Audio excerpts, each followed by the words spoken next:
अपने पराये। घर की लड़ाइयां कितनी भी हो, लेकिन ये भी सच है कि किसी पर कोई आपत्ति हो तो अपना ही परिवार साथ देता है। भैया, मेरे पीछे पुलिस लगी है। प्लीज मुझे बचा लो। रवि और राज दो भाई, लेकिन दोनों में कभी नहीं पटी। अरे क्या हुआ छोटे? क्या कर दिया तूने? अरे कुछ नहीं भैया, मेरा दोस्त है ना राजू, वो मुझे लेकर बैंक गया था। मुझे नहीं पता भैया कि वो वहां बैंक लूटने जा रहा है। मैं उसके साथ बैंक में घुसते ही सीसीटीवी कैमरे में दिख गया हूं। अब पुलिस मुझे ढूंढ रही है भैया, मुझे बचा लो।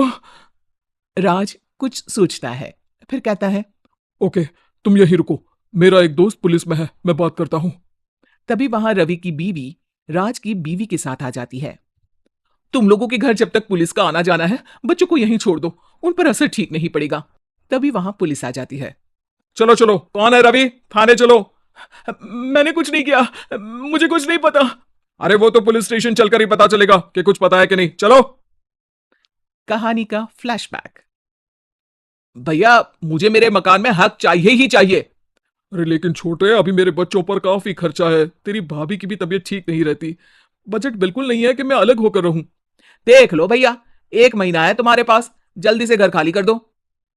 अरे कैसी बात कर रहे हैं भैया, मेरे शरीर में अभी इतनी हिम्मत भी नहीं कि घर को खाली करे। तो क्यों अपना पोषण बेचा भाभी? अरे तुम तो जानती हो, पिताजी की बीमारी के कारण उन्हें हमारी जरूरत थी। कैसे आते पैसे? ससुर जी तो बूढ़े थे भाभी, उनकी बीमारी में भी पैसे लगाना कौन सा अकल का काम था? तो क्या पिताजी को मैं मरने के लिए छोड़ देता? अरे रवि, तू तो समझ। पापा को हमारी जरूरत थी। उन्होंने हमारे लिए हर वो काम किया जिससे हमें खुशी मिले।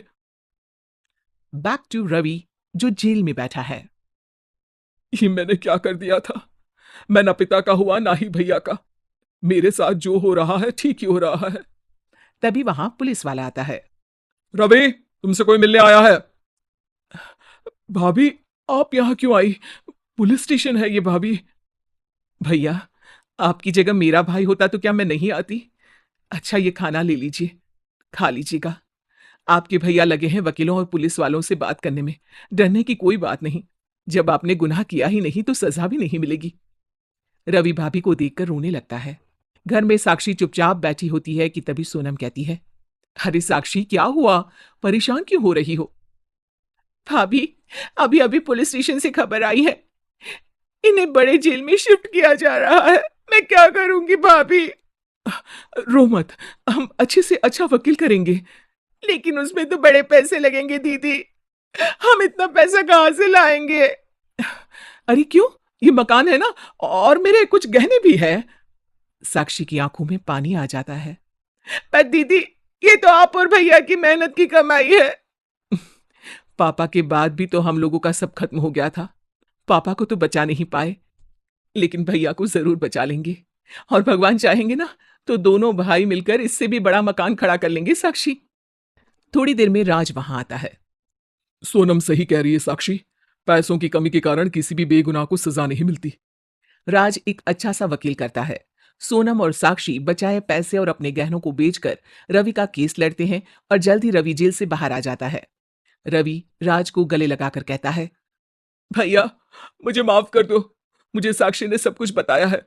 भैया, आपने मुझ पर विश्वास किया, मेरे लिए दिन रात मेहनत की। भाभी ने अपने गहने तक बेच दिए। भैया, आपने तो पापा के लिए भी पैसे नहीं देखे, लेकिन मैं बहुत ही सेल्फिश निकला। भैया, एक आखिरी बार मुझे माफ कर दो, मैं शर्मिंदा हूं। अरे भाई, अपने तो अपने ही होते हैं। पापा ने हमारे लिए क्या नहीं किया, ये तुम्हें बताने की जरूरत नहीं है मुझे। और फिर तू तो मेरा भाई है। पैसे से बढ़कर रिश्ते होते हैं भाई।